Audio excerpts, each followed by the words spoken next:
이 시간에는 휴거에 대해서 잠깐 살펴보도록 하겠습니다. 휴거는 영어로 랩처다 이제 이렇게 기록이 되어 있는데, 랩처라고 하는 그런 말은 라틴어 라페레라고 하는 그런 말에서 나왔어요. 그래서 이 라틴어 라페레는 데살로니가전서 4장 17절에 우리가 공중으로 채어 올라간다고 할 때 그 그리스어 하르파즈라고 하는 그런 단어를 이제 번역하는 데 사용되어 있습니다.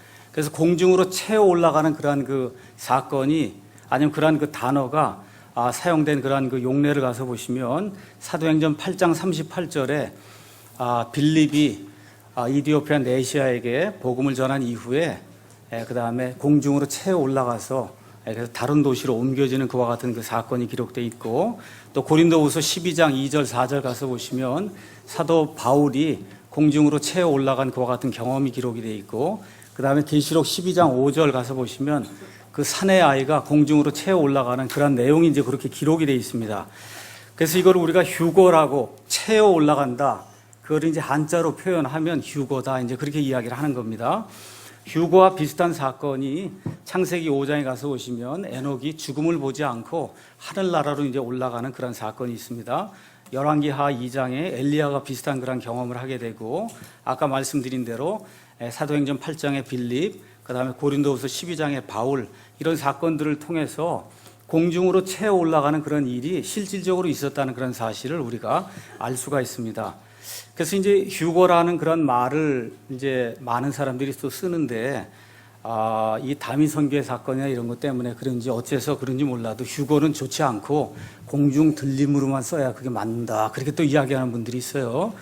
그 뭐 필요 없는 말이니까 신경 쓰지 마시고 그냥 간단하게 휴거가 공중 들림보다 더 좋습니다. 간단해서. 그래서 그냥 휴거라고 저는 그냥 쓰겠습니다. 자, 휴거의 그 견해들 제가 이제 말씀드리겠습니다. 이제 교회 시대가 끝난 다음에 7년 환란기가 있고, 그 다음에 천년왕국이, 이게 성경의 이제 구조인데, 지금까지 이제 말씀드린 그런 모든 것으로 봐서 여러분이 여기는 환란 전 휴거를 이야기하는구나. 7년 환란기 전에 올라가는, 공중으로 채어 올라가는, 그걸 환란 전 휴거라고 이야기합니다. 그 다음에 부분 휴거는 이제 휴거가 일어나면서 7년 동안에 여러 차례 부분적으로 휴거가 일어날 수 있다는 그런 견해를 부분 휴거라고 이야기하고, 환란 중간에 3년 반이 되는 그때 휴거가 생긴다라고 하는 것을 환란 중간 휴거, 그 다음에 환란 7년 동안 모든 걸 다 거친 다음에 그 다음에 휴거가 일어났다가 동시에 예수님과 함께 지상에 강림한다고 하는 이런 것을 이제 환란 후 휴거다, 이제 그렇게 이야기합니다. 지난 3시간에 걸쳐서 이스라엘의 환란에 대해서 왕국과 교회 프로그램을 짬뽕시키지 말라고 제가 말씀을 드렸죠. 그래서 이 7년 환란기는 교회와 상관 있는 그런 프로그램이 아니에요. 이스라엘 백성과 땅에 남게 될 그와 같은 이방인들 향한 그와 같은 계획이라고 제가 성경 말씀을 구약을 통해서, 신약을 통해서 말씀을 드렸습니다.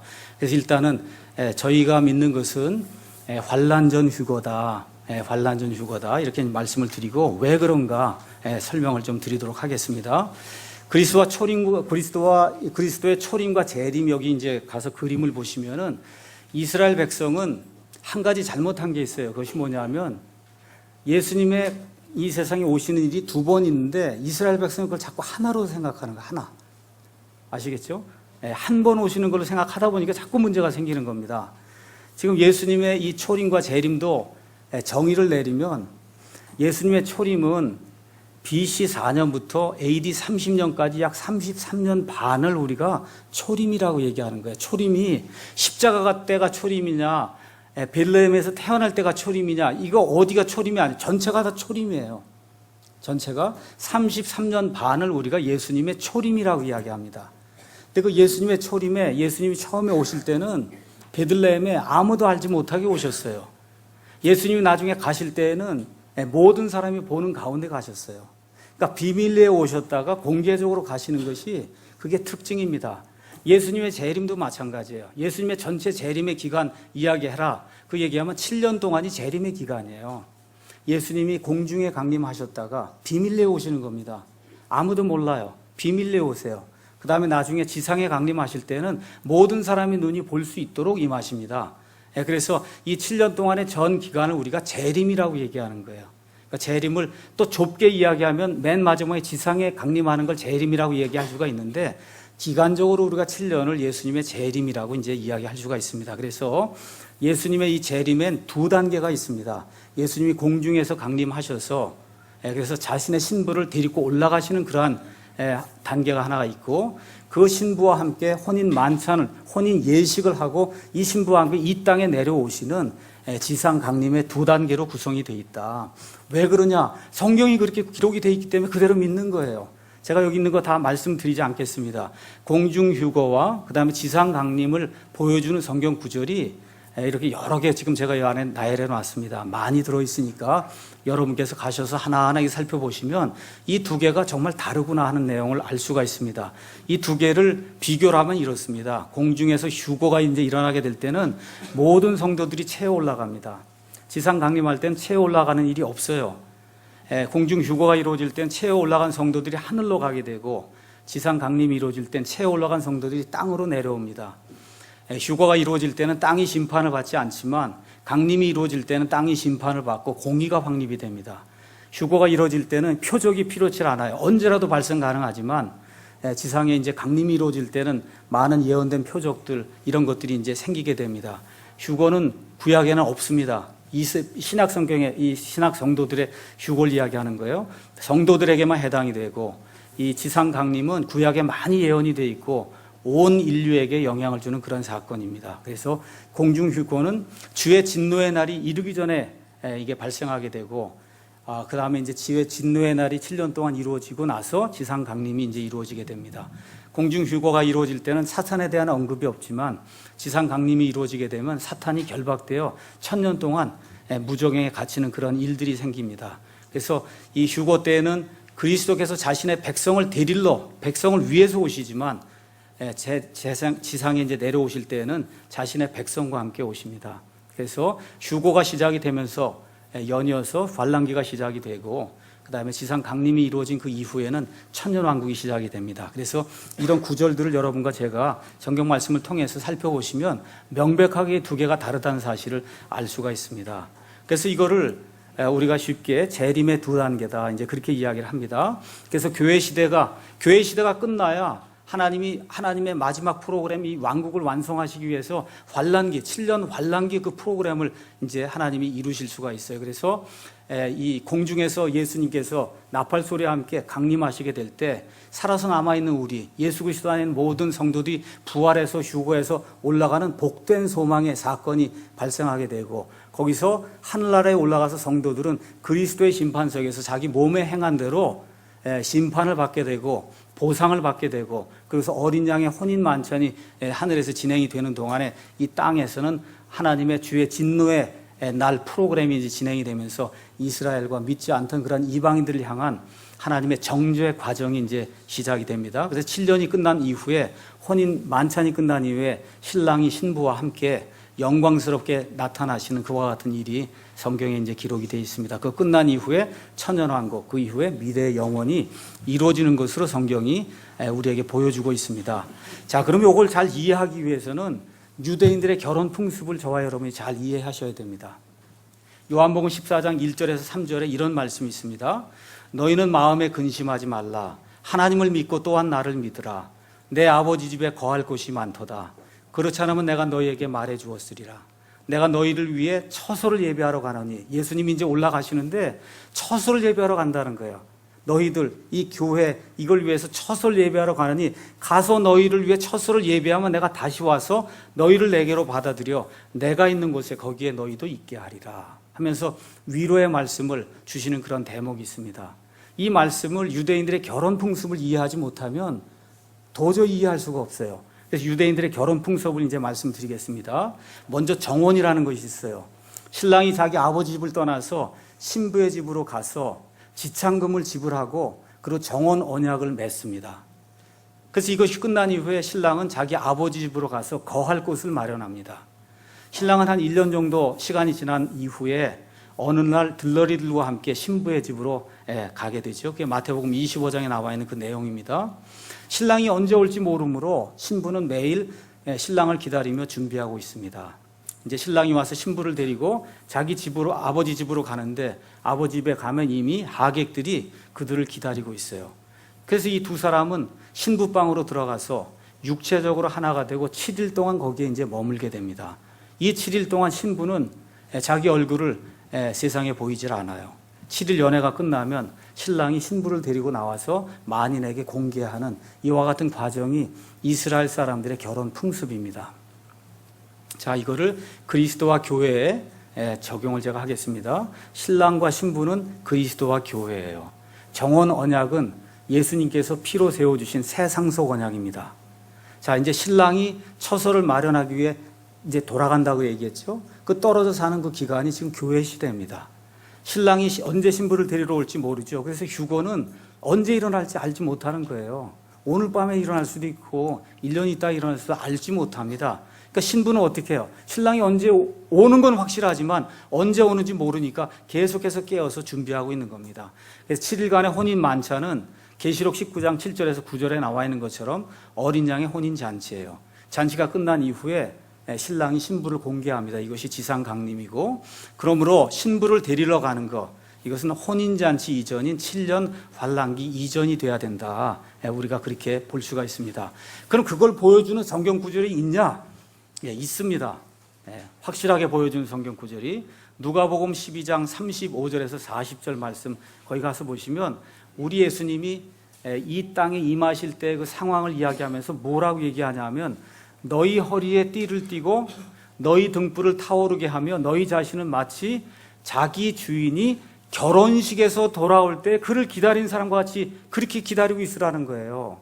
지금 마지막 때 예수님 나타날 때 그 시간을 얘기하는 겁니다. 7년 환란기가 있어요. 결혼을 위해 신부를 데리고 올라갔단 말이에요. 신랑과 신부가 하나가 돼서 결혼식을 끝난 다음에 주인이 내려오죠. 그렇게 주인이 내려온다. 그때 기다리라는 겁니다. 명백한 이야기예요. 결혼식이 끝난 이후에 지금 신랑이 결혼식에서 돌아오는 걸, 그걸 기다리라는 거예요. 물론 지금 우리에게 이야기하는 것이 아니라 이스라엘 백성에게 이야기하는 겁니다. 환란기가 끝나는 그 시점에 이스라엘 백성에게 이야기하는 겁니다.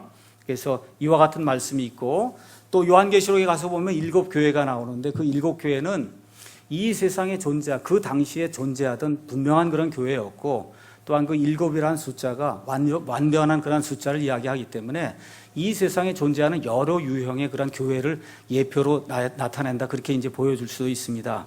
여기에 가서 보시면 필라델피아 교회가 나옵니다. 그 필라델피아 교회는 마지막 때를 살고 있는 그와 같은 때의 그 교회에 대해서 이야기하는 겁니다.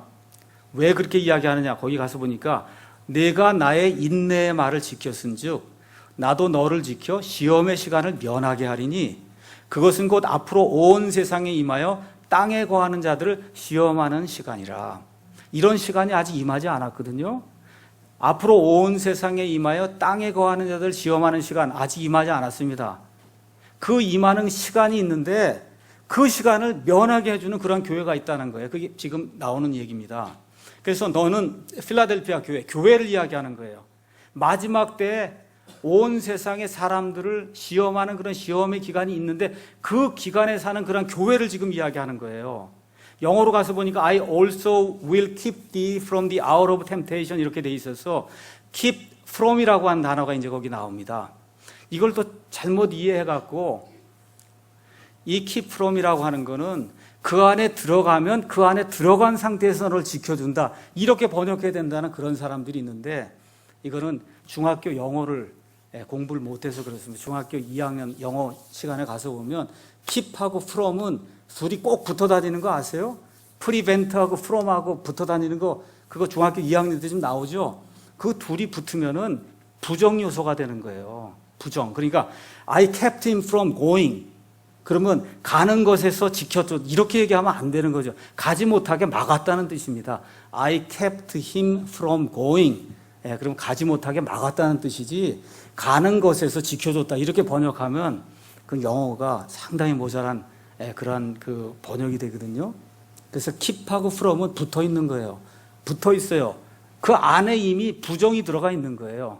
그러니까 이건 무슨 얘기냐? 이 땅의 모든 사람들을 시험하는 그런 시험의 시간 속에 들어가서 거기서 지켜주는 게 아니라 들어가지 못하도록 막아준다는 뜻이에요. 들어가지 못하도록. 자, 그 다음에 이제 요한계시록 19장 7절, 8절 가서 보면 우리가 즐거워하고 기뻐하며 그분께 존귀를 돌릴지니 어린 양의 혼인잔치가 이르렀고 그분의 아내가 자신을 예비하였도다. 교회잖아요. 교회가 이미 자신을 예비했다는 거예요. 과거 시제입니다. 또 그녀가 깨끗하고 희고 고운 아마보옷을 차려입도록 허락하셨는데 그 고운 아마보는 성도들의 의니라. 신부가 이미 하늘에 가 있습니다.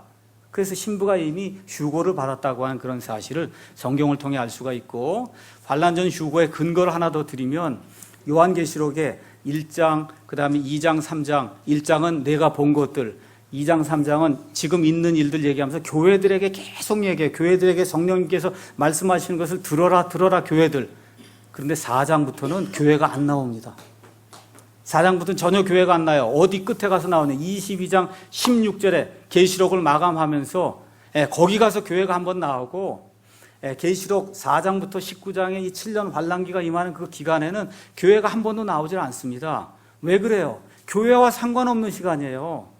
교회와 상관없는 시간이기 때문에 교회에게 너 이거 해라 저거 해라 이야기가 나오질 않습니다. 이 말은 이 환란기에는 구원받는 자가 없다는 뜻이 아닙니다. 계시록 7장 9절에서 14절 가서 보면 이 환란기에 엄청나게 큰 무리가 구원을 받는다 기록이 되어 있어요. 근데 중요한 것은 구원은 받는데 이 사람들은 예수님의 신분은 아니에요. 교회가 아니다 그 얘기입니다. 그러니까 여러분이 성경을 읽으실 때 성도라고 하는 단어가 나오면 이거 구원받은 사람 교회를 얘기하는구나. 아니에요. 구약 성경에 다니엘서 가서 성도 나오면 그건 이스라엘 백성을 이야기하는 거고, 신약시대에 사도 바울이 고린도인의 성도들에게 그건 교회를 얘기하는 거고, 그 다음에 이스라엘과 상관이 있는 이 계시록 같은 데 나오는 그 성도들의 인내가 있다고 성도들 얘기하면 그건 환란기 성도들 이야기하는 거예요. 교회가 아닙니다. 그래서 그 내용을 저와 여러분이 잘 구분해서 이제 보셔야 됩니다. 그래서 환란전 휴거의 근거로 교회가 나오질 않습니다. 자, 그럼 성도는 환란을 통과하냐? 통과하지 않습니다. 자, 제가 말씀드리는 환란은 아까 말씀드렸던 창세 이후로 없었던 이스라엘에게만 발생하게 될 유일무이한 그 환란 얘기하는 겁니다. 그분께서 죽은 자들로부터 살리신 그분의 아들께서 하늘로부터 오실 것을 기다리는지 보여주나니 이 예수님 그분은 곧 다가올 진노로부터 우리를 건져내시래요. 건져내신 예수님이시니라. 데살로니가 전서 1장 10절. 데살로니가 전서하고 후서는 예수님의 재림에 대한 것인 줄 다 알고 계시죠. 그 재림 중에 특별히 이 진노에 대해서 이야기해요. 이 재림의 그 기간 중에 이 7년 환란기 이 기간은 하나님의 진노, 어린 양의 진노, 분노가 임하는 때 이런 기간을 지금 이야기하는데 그 다가올 진노로부터 예수님이 이미 우리를 구원하셨다는 겁니다. 건져내셨다는 거예요. 우리 성도는 그 진노에 들어가지 않습니다. 데살로니가 전서 5장 9절에도 하나님께서는 우리를 진노에 이르도록 정하지 아니하시고 우리 주 예수 그리스도로 말미암아 구원을 받도록 정하셨느니라. 여기 나와 있는 구원도 진노로부터 구원을 받는 거 이야기하는 겁니다. 진노로부터. 그래서 우리 성도들, 예수님 안에 들어가 있는 사람들은 이스라엘 백성과 이 이방인들을 정죄하기 위해서 이 땅에 다가오는 그 7년 환란기 거기 들어가지 않습니다. 성도는 이 진노의 심판을 받지 않아요. 그래서 마태복음 3장 7절이라든지 로마서 5장 9절, 데살로니가 전서 1장 10절, 5장 9절 이런 모든 성경 말씀을 통해서 성도들은 다가올 진노로부터 보호를 받습니다. 들어가질 않습니다. 히브리 대언자들의 환란 혹은 고난 예언이 50회 정도 되는데 모두 다 이스라엘에게 해당이 되는 거예요. 그래서 성경의 예언을 문자 그대로 풀 때 모든 구절하고 다 잘 맞는 그와 같은 그 해석 방법이 환란전 휴거입니다. 그래서 또 계시록 여러분 제가 아까 구조를 이제 말씀을 드렸죠. 요한이 이리로 올라오라서 올라온 이후에 이 땅에 7년간의 환란이 있은 이후에 천년왕국이 이루어지고 새하늘과 새 땅이 이루어지는 이런 구조로 되어 있기 때문에 그래서 이런 구조 자체가 환란전 휴거를 우리에게 보여주는 겁니다. 자, 가서 한번 보도록 하겠습니다. 디도서 2장 13절에 있는 말씀을 한번 가서 보겠습니다. 디도서 2장 13절에 가서 보니까 11절부터 제가 읽겠습니다. 구원을 가져다 주신 하나님의 은혜가 모든 사람에게 나타나 우리를 가르치시되 경건치 아니한 것과 세상에 속한 정욕들을 우리가 거부하고 이 현 세상에서 맑은 정신을 가지고 의롭게 하나님의 뜻대로 살며 저 복된 소망과 위대하신 하나님 곧 우리의 구원자 예수 그리스도의 영광스러운 나타나심을 기다리게 하셨느니라. 자, 영광스러운 나타나심은 7년 환란기 끝인 건 확실하죠. 자, 그럼 저 복된 소망이 뭐냐 이거야. 저 복된 소망 뭐예요? 가만히 보니까 어떤 것 같아요? 휴거예요. 휴거가 저 복된 소망이에요. 그럼 한번 보세요. 복된 소망이 되려면 그 환란기 속에 조금이라도 들어가면 그게 복된 소망이 될 수 있을까요? 안 될까요? 거기는 사람이 죽기를 구해도 죽을 수가 없는 때예요. 말 그대로 준 지옥이에요. 여기에 들어가서 한 발자국이라도 한 시간이라도 거기 들어갔다가 복된 일이 아닙니다. 그렇기 때문에 하나님의 계획은 아주 깨끗한 거예요. 이 7년 환란기 되기 전에 딱 데리고 가는 거지 여기 조금이라도 집어넣는 게 하나님의 계획이 아닙니다. 그게 하나님의 계획이면 여기 디도서 2장 13절에 나와 있는 복된 소망이 안 됩니다. 그러니까 걱정하실 거 아무것도 없어요. 하나님이 7년 환란기 일어나기 전에 예수 그리스도 안에만 있으면 다 데리고 올라가십니다. 걱정할 거 없습니다.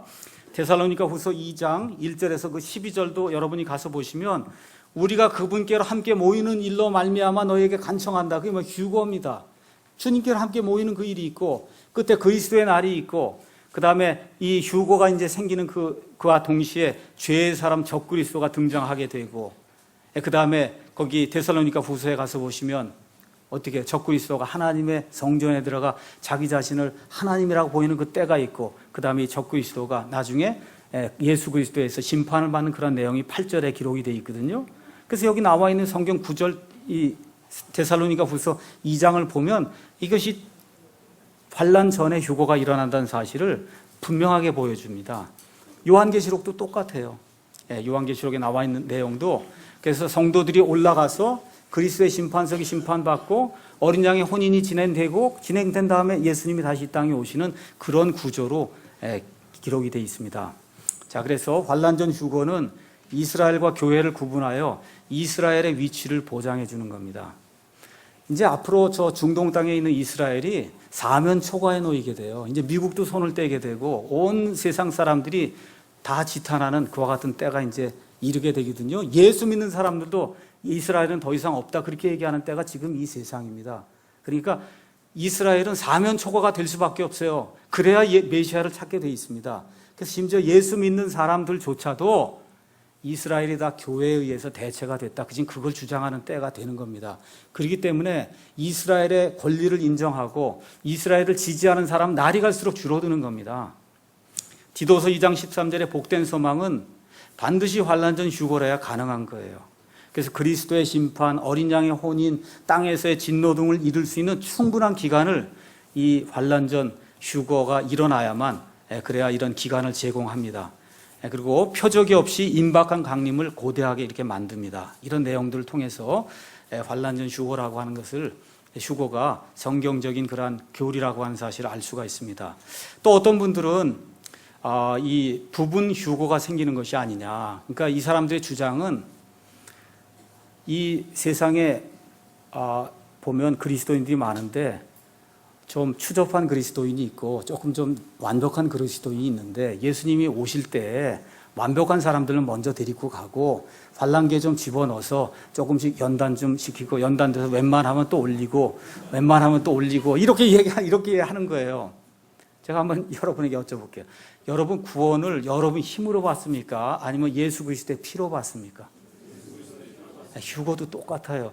예수 그리스도의 피로 휴거 받는 거지.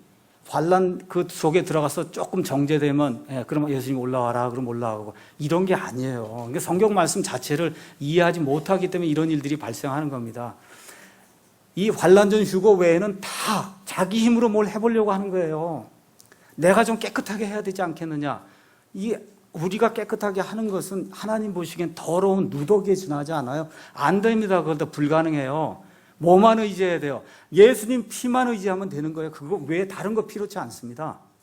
그래서 주께서 호령과 천사장의 음성과 하나님의 나팔 소리와 함께 친히 하늘로부터 내려오시리니 그리스도 안에서 죽은 자들이 먼저 일어나고 그 뒤에 살아서 남아있는 우리가 그들과 함께 구름들 속으로 채어 올라가 공중에서 주를 만나리라. 여기 나와 있는 우리는 그리스도 안에 있는 자들이에요. 그리스도의 교회, 그리스도의 몸의 지체들 이야기하는 겁니다. 성도들, 아기 성도부터 시작해서 어른 성도까지. 자, 그럼 불완전한 성도는 어떡합니까? 이렇게 판단하는 사람이 불완전한 사람이에요. 여러분, 완전한 성도 있어요?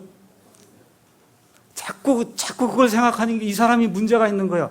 하나님 보시기에 완전한 성도는 예수님의 피로 완전하게 됐다고 하는 하나님이 칭의를 내려주신 그거 외에 나머지 우리의 이 나타나는 이런 행동과 이런 걸 봐서는 완전한 사람 없어요. 그러니까 저 형제는 휴거가 안 되겠어.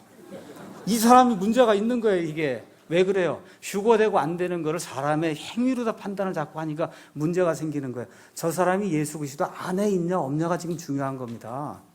가장 조그만 이런 손톱 하나도 예수님의 몸에 속한 거면 예수님이 데리고 가야 혼인 만찬이 이루어져요.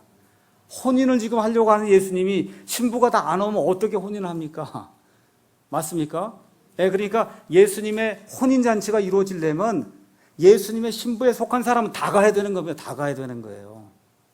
그러니까 예수님 안에만 들어있으면 세이프한 거예요. 세이프. 아시겠죠? 그래서 모두가 포함이 돼야 그래야 신부가 구성이 되고 혼인잔치가 열리게 됩니다. 그래서 고린도전서 15장 51절에 나팔 소리가 나매 우리가 다 변화가 되리라. 우리가 다 변화가 되는 겁니다. 그래서 예수님 안에 속한 자들은, 그러면 못 올라가는 자들은 예수님 안에 속한 자가 아닌 거예요. 아주 간단한 겁니다. 예수님 안에 속해 있으면 다 올라가는 거예요. 걱정할 필요 아무것도 없습니다. 휴거의 방법. 보라, 내가 너에게 한 가지 신비를 보이노니 우리가 다 잠자지 아니하고 마지막 나팔 소리가 날 때 눈 깜짝할 사이에 순식간에 다 변화되리라. 나팔 소리가 나매 죽은 자들이 썩지 아니할 것으로 일어나고 우리가 변화되리니 이 썩을 것이 반드시 썩지 아니함을 입고 이 죽을 것이 반드시 죽지 아니함을 입으리로다. 휴거는 신비라 그랬어요. 하나님의 성도들만 아는 신비예요. 이 세상 사람들한테 가서 얘기하면 미쳤다 그럽니다. 미쳤다 그래요. That's okay. 그래도 괜찮아요. 왜? 하나님만 인정해 주시면 되기 때문에. 근데 아무도 몰라요. 눈 깜짝할 사이에 일어나는 겁니다. 그래서 여기 나와 있는 우리는 그리스도 안에 있는 성도들이에요. 이 고린도 교회에 어떤 성도도 있었어요. 자기 아버지의 아내와 음행한 사람도 성도라고 부르고 있습니다. 제가 여러분에게 결코 거룩한 그런 삶을 살지 말아라 그렇게 이야기하는 게 전혀 아닙니다. 다만 하나님 편에서 봤을 때 하나님이 옳다고 인정했으면 그러면 올라가는 거예요. 내 힘으로 되는 거 없다 그 얘기입니다. 아시겠죠? 하나님이 옳다 그러면 되는 거예요. 하나님이 옳다 그러면. 자, 그래서 그리스도의 그 재림 가서 보시면 이렇게 이제 구성이 되어 있는 겁니다. 십자가 사건 이후에 교회 시대가 열리게 됐어요. 교회 시대가 이제 휴거와 함께 교회가 다 올라가게 됩니다. 올라가게 됩니다. 그래서 휴거가 이루어져요. 그리스도의 심판석이 이루어지고 혼인 만찬이 이루어지는 가운데 이 땅에서는 하나님의 그 왕국 프로그램을 완성하기 위한 7년 환란기가 이루어져요. 이게 끝난 다음에 예수님께서 자신의 성도들과 함께 영광스럽게 이제 나타나시게 되고, 그렇게 되면서 이 땅의 왕좌를 만드시고 민족들을 심판하시고 유대인들과 함께 이 천년 왕국을 이제 형성을 하시고 우린 예수님과 함께 다스리게 되고 천년 왕국이 끝난 이후에 새 하늘과 새 땅이 이루어지는 그런 형태로 성경이 이제 구성이 되어 있습니다. 넘어가겠습니다. 자, 그러면 종말의 징조 여러 가지 것들은 이제 제가 말씀드렸는데 말씀드리면서 하나만 제가 말씀을 드리지 않았어요. 예수님께서 사람의 아들이 오는 때는 노아의 때와 같다 그렇게 이야기했습니다. 노아의 때. 창세기 6장 가서 보시면 이 노아의 때에 하나님의 아들들이 이 땅에 내려와서 사람들의 딸들을 취해서 그래서 하나님이 원치 않는 유전자 변형이 일어나면서 거인 종족이 태어나게 돼요. 이런 일들이 노아의 때의 가장 큰 특징이 하나님이 더 이상 보고 참을 수가 없어서 온 인류를 멸하십니다. 그 죄악이 얼마나 컸든지. 그렇죠? 가서 다니엘서 2장 다시 읽겠습니다. 제가 읽어볼게 한번 들어보세요. 40절 가서 보면 넷째 왕국은 쇠같이 강해서 모든 것을 산산조각 내고 상하게 합니다. 41절, 42절 이 왕국이 이제 나뉘게 돼서 두 발의 발가락들이 얼마는 쇠요, 얼마는 진흙인 것 같이 그 왕국도 얼마는 강하되 얼마는 부서질 것이며 43절 다 같이 읽겠습니다.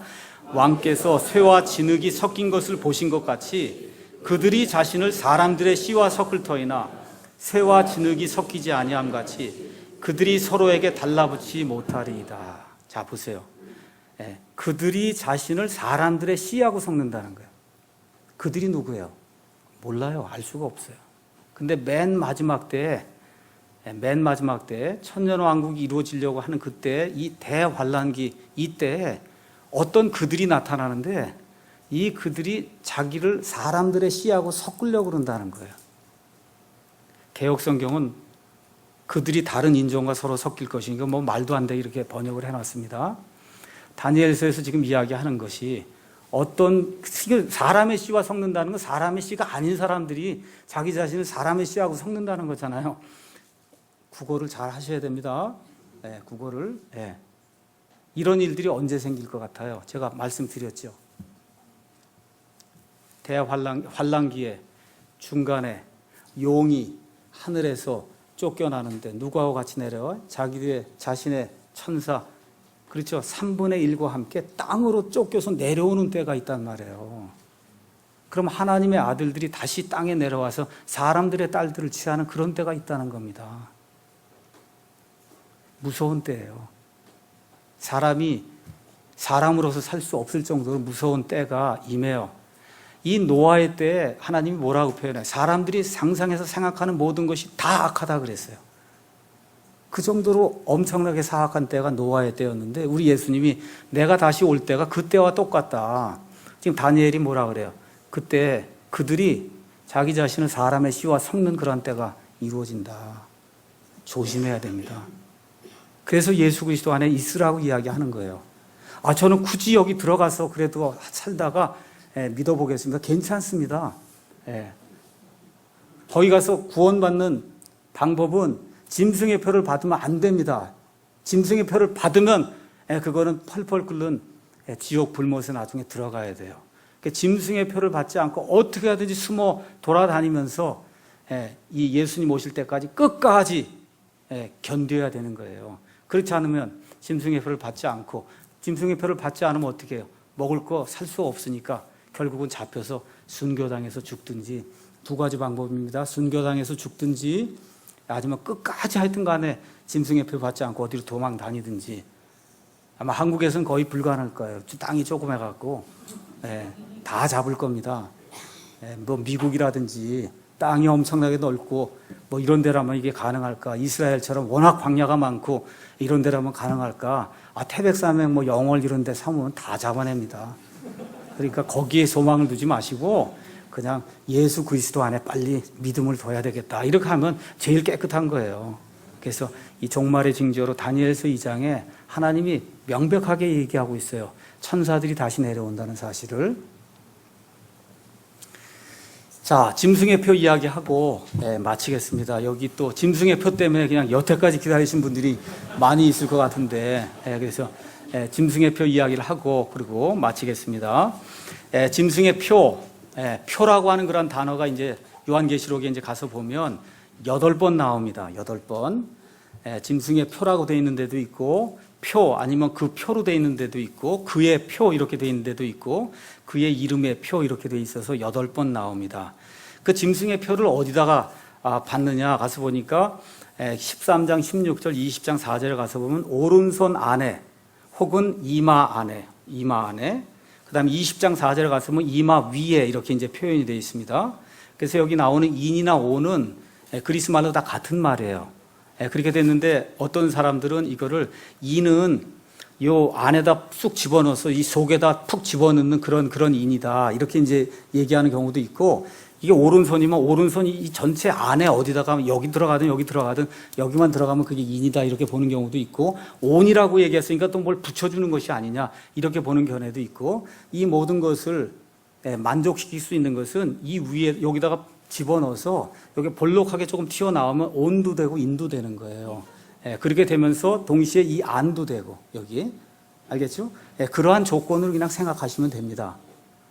그래서 짐승의 표가 저런 식으로 이제 주어질 거다라고 하는 것만 저와 여러분이 기억을 하시면 되겠고, 짐승의 표에 대해서 잠깐 성경 말씀을 있는 그대로 읽어보겠습니다. 그가, 여기 나오는 그는 이 거짓 대언자예요. 사탄의 이제 삼위일체가 있는데 용이 있고, 용이 권력을 주고 능력을 준 적 그리스도가 있고, 그 다음에 이 적 그리스도의 이런 사역을 돕는 거짓 대언자가 나타나요. 지금 거짓 대언자가 하는 겁니다. 그 거짓 대언자가 모든 자, 곧 작은 자나 큰 자나 부유한 자나 가난한 자나 자유로운 자나 매인 자에게 그들의 오른손 안에나 이마 안에 표를 받게 하고, 그 표나 그 짐승의 이름이나 그의 이름의 수를 가진 자 외에는 아무도 사거나 팔지 못하게 하더라. 그러니까 표만이 아니고 표나 이름이나 이름의 수를 가진 자, 알겠죠? 근데 이제 많은 경우에 이 세 개가 결국 같은 거다 그렇게 보는 그런 견해가 있어요. 그것도 뭐 틀린 견해는 아닙니다. 결국 여기에 지혜가 있으니 지각이 있는 자는 그 짐승의 수를 세어볼지니라.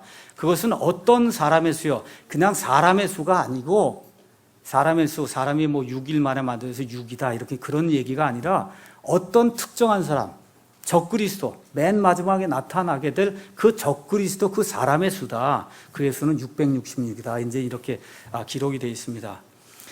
지난 얼마 동안 제게 많은 분들이 메일도 보내고 또 어떤 사람이 이런 책자도 만들어서 보내고 하면서 베리칩이라고 하는 것이 지금 나와서 이게 짐승의 표인 것 같은데 이걸 좀 구분해 주십시오. 두려워 죽겠습니다. 이렇게 이제 하시는 분들이 있었어요. 그래서 이게 오면은 이렇게 복은 그냥 쓰레기통으로 집어넣고 해서 지금까지 왔습니다. 앞으로도 그런 게 오면 그냥 집어넣습니다. 왜 그러냐? 근데 바이오칩에 대해서 조금만 더 이제 말씀을 드리겠습니다. 여기 가서 보시면 바이오칩, 생체칩, 뭐 베리칩 여러 가지가 이제 이야기들이 나오는데, 뭐 국제 테러 방지를 위해서 또 의학 용도로 이런 것들이 이제 많이 개발이 되고 있고, 또 내셔널 지오그래픽 잡지라든지 디스커버리 채널 같은 그런 그 무비 채널을 통해서 이런 것들이 자꾸 사람들에게 이렇게 전달이 됩니다. 심지어 이제 뭐 이탈리아라든지 이런 나라에서는 무슨 뭐 댄스 파티를 하든지 뭘 해도 들어오는 사람은 요거 표 있는 사람만 들어오게 그렇게 또 만드니까 받는 겁니다. 이런 것들을. 이런 일들이 이제 생기게 되는데, 이렇게 이마에 표라고 하는 것이 이렇게 이 왼쪽 그림 보시면은 손이 있죠. 손 요 사이에 여기다 집어넣는 게 가장 여기 집어넣는 것이 가장 뭐라 그럴까? 이 사람들이 이용하기에 가장 편리하다는 거예요. 수술하거나 해서 이렇게 집어넣는 것은 아마 이 다음 장에도 나오죠. 여기다 그냥 주사 한 방 이렇게 해서 10분이면 이렇게 집어넣으면 끝나는 거예요. 근데 표가 여기가 들어가 있으면 문 같은 거 열거나 이럴 때 이렇게 열 수 없잖아요. 그러니까 제일 편한 위치가 여기거든요. 여기만 있으면 뭐 통과해도 좋고 만져도 좋고 뭐 해도 다 스캔이 되니까. 그래서 사람들이 여기를 넣기를 원하는데 이거 만드는 회사도 겁이 나는 거예요. 여기다 하면 이거 오른손에 하면 이거 짐승의 표 아니냐 이렇게 사람들이 자꾸 얘기하니까 할 수 없어. 가능하면 요건 피하려고 지금 노력을 하고 있는 중에 있습니다. 자, 그래서 이 특별히 이제 여러 가지 그 칩들도 나오고, 그 다음에 여기 가서 보시면은 이 문신처럼 이렇게 새기는 것들도 나오고, 이런 가운데 요 근래에 가장 많이 이야기가 되는 게 베리 칩이다. 베리라고 하는 게 영어로 이제 verification, 그러니까 이 사람의 정체를 알려줄 수 있는 그런 칩이다. 베리가 아니에요. B-U-R-Y 해서 묻는다, 삽입한다는 뜻이 아니고 정체를 알려준다는 verification이라는 뜻의 베리 칩입니다. 크기가 어느 정도 되냐면 쌀알 크기 정도가 돼서 RFID 칩이다. 이제 보통 그렇게 얘기해요. 그래서 Radio Frequency Identification 칩 이렇게 돼 있어서 라디오 주파수를 나오는 이 주파수 영역에 이와 같은 그 전파가 이제 발생이 돼서 이걸 가지고 사람의 어떤 모든 것들을 이렇게 통제할 수 있는 이런 것을 이제 우리가 보통 생체 칩이다. 이제 그렇게 이야기를 합니다. 그래서 이제 요새 우리가 디지털 방송 다 해야 된다 그래서 이제 아날로그 방송은 다 없애잖아요. 그 없애는 그 이유 중에 하나가 이런 RFID 칩이 전 세계에 보급이 되려면 RFID 그 전송되는 이런 양이 엄청 많기 때문에 주파수 대역을 확보하기 위해서 아날로그 지금 그걸 없애는 그런 과정이다. 그렇게 이야기하는 사람도 있는데 꼭 틀린 건 아닙니다. 그 정도로 앞으로 이 RFID 칩, 이 기술이 온 세상에 많이 파급이 될 건 사실이에요. 기술 자체는 이미 완료가 됐지만 이것이 사람들에게 모든 사람에게 뭐 적용이 돼 갖고 이게 사용이 될 때까지는 아직도 많은 그런 그 시간이 이제 들 걸로 이제 생각이 됩니다. 특별히 여러분이 잘 아시다시피 오바마 대통령이 그 건강 증진 그 보험 그 플랜을 만들면서 그 미국 사람 모두가 다 이 RFID 칩을 받아야만 되는 것을 그 안에 지금 명기하고 있기 때문에 그래서 이게 더더구나 짐승의 칩이 아니냐 이렇게 짐승의 표가 아니냐 이렇게 이야기하는 사람들도 있고 또 하나는 인도는 지금 인구가 12억 정도가 되는데 이 사람들의 주민등록 번호가 없는 거예요. 쉽게 얘기하면. 그래서 이런 RFID 칩을 사용해서 그래서 전 그 인도 주민들의 이런 그 신분을 이렇게 확인해 볼 수 있는 그와 같은 장치를 만들려고 지금 시도를 하고 있습니다. 자, 이런 것들 때문에 사람들이 이게 지금 실질적으로 시술이 되고 있고 이걸 받은 사람들도 있고 이렇게 하다 보니까 이걸 받으면은 그러면 천국에 못 들어가는 거 아닙니까? 이것 때문에 걱정하는 사람들이 많은데 제가 결론 말씀드리겠습니다. 우리는 아무것도 걱정하지 않아도 됩니다. 이게 있어서 받았다. 그럼 무슨 문제가 있어요? 아무 문제가 없어요. 적그리스도의 그 짐승의 표는 언제 효력을 발휘하는 거냐? 7년 환란기에 이 거짓 대언자가 나타나서 짐승의 표를 받으라고 하는 그 순간에 그때 받을 때 문제가 되는 거지 그 전에 받은 것은 적그리스도의 짐승의 표가 아니에요. 그렇기 때문에 우리가 전자 스캔을 위해서 뭘 받았다. 아무 문제 없습니다. 그러니까 걱정할 필요가 없는 거예요. 근데 너무나 많은 목회자들이나 이런 사람들이 이걸 가지고 자꾸 성도들을 불안하게 만들거든요. 이게 문제가 되는 거예요. 이것 갖고 밥 먹는 사람이 얼마나 많은지 알아요? 미국에도 이것 갖고 밥 먹는 사람은 굉장히 많아요. 텔레비전 부흥산이 해갖고 사람들 겁주고 이렇게 해갖고 그럼 거기다가 도네이션 기부금 내게 하고 이렇게 해갖고 밥 먹고 사는 사람이 굉장히 많습니다. 거기에 현혹돼서 넘어갈 필요가 전혀 없다. 왜 그래요? 환난전 휴거에 복된 소망이 우리에게 있어요. 무슨 일이 발생하든 뭘 받든 아무 상관없습니다. 예수 그리스도 안에 있는가 없는가만 여러분과 제가 확인하면 되는 거예요. 그래서 거짓 대언자가 모든 사람에게 받으라고 할 것이기 때문에 이것은 영적인 표시가 아니고 물리적인 표시라고 저는 확신합니다. 그러니까 무언가를 넣거나 하여튼 붙여주거나 뭘 하는 거라는 건 사실이에요. 그런데 이런 기술이 하루아침에 되는 게 아니기 때문에 지금부터 시작이 돼서 계속해서 개발이 되다가 그 순간에 가서 받으라고 이야기하면 그때 받는 게 그게 짐승의 표가 되는 겁니다. 그리고 지금부터 받아버릇해야 그래야 그때 가서 받으라고 해도 거부감이 덜하기 때문에 그래서 지금부터 받도록 그렇게 사회 시스템이 바뀌어 나가고 있는 겁니다. 그래서 이런 기술은 계속해서 발전될 거예요. 그래서 이런 것들을 보면서 저와 여러분은 시대의 표적으로 이걸 받으면 되는 거예요. 정말 온 세상 사람들에게 표를 줄 수 있는 시대가 지금 이 시대구나. 예수님의 재림이 정말 임박했구나. 이걸 저와 여러분이 인식하면 되지 이것 때문에 벌벌 떨고 아침마다 일어나서 무슨 표가 생겼나 그러고 어떤 분은 가서 맨날 지진 세는 사람이 있다니까 지진이 지난 밤에 몇 번 일어났고 이거 소용이 없는 일이에요. 그래서 시대의 표적으로 받고 경각심을 가지고 살면 될 걸로 믿습니다. 그래서 이 적그리스도의 표는 실질적인 물리적인 표라고 저는 분명히 생각을 하고 그것이 인설트가 삽입이 돼서 이렇게 온도되고 인도되는 이와 같은 그런 형태로 성경에 기록된 그대로 나타날 줄로 믿습니다. 그렇지만 우리에게는 그것이 해당이 전혀 되지 않는다. 그래서 혹시 우리 가운데 앞으로 적그리스도의 때가 이르지 않은데 이걸 받는 사람이 있을 수도 있습니다. 그래도 아무 문제 없어요. 걱정하실 필요 전혀 없습니다. 자, 영혼의 상태에 대해서 새하늘과 새 땅, 그 다음에 불호수에 대해서 성경이 분명히 우리에게 이야기를 하고 있어요. 그래서 예수님을 믿지 않고 예수님 밖에 거하는 사람에게는 사탄과 적그리스도와 거짓 대언자를 위해서 하나님이 영원히 마련해 놓은 영원한 불호수가 있다고 이야기를 하고 있습니다. 그래서 여기에 들어가지 않기 위해서는 예수 그리스도를 의지하는 방법 외에는 아무것도 없습니다. 자, 사람의 문제 잠깐 보겠습니다. 많은 사람들이 있어요.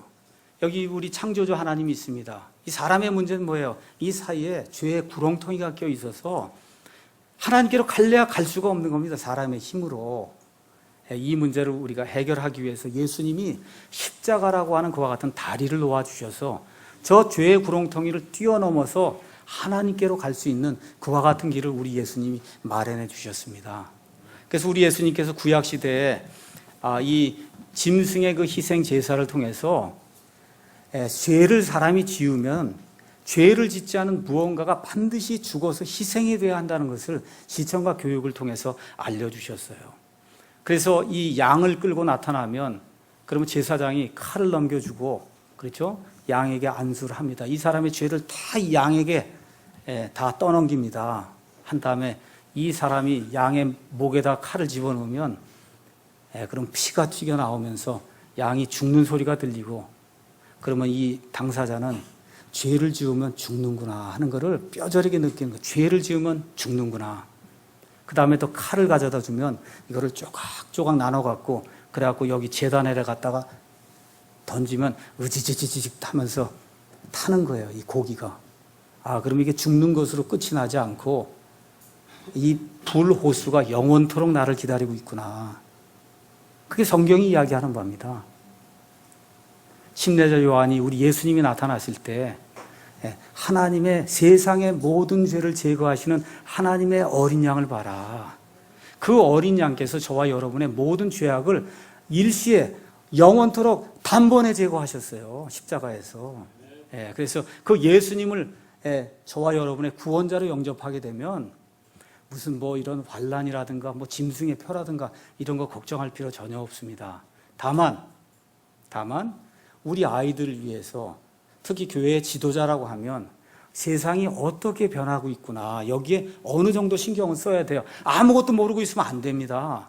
경각심을 가지기 위해서 최소한 교회 지도자가 되면 세상이 어느 정도로 이렇게 급박하게 변하면서 예수님의 이 재림의 시간이 가까이 오고 있구나. 이걸 깨달아 알고 자기 양들에게, 자기 자식들에게 세상이 가까이 오고 있으니 경각심을 가지고 살아야 된다.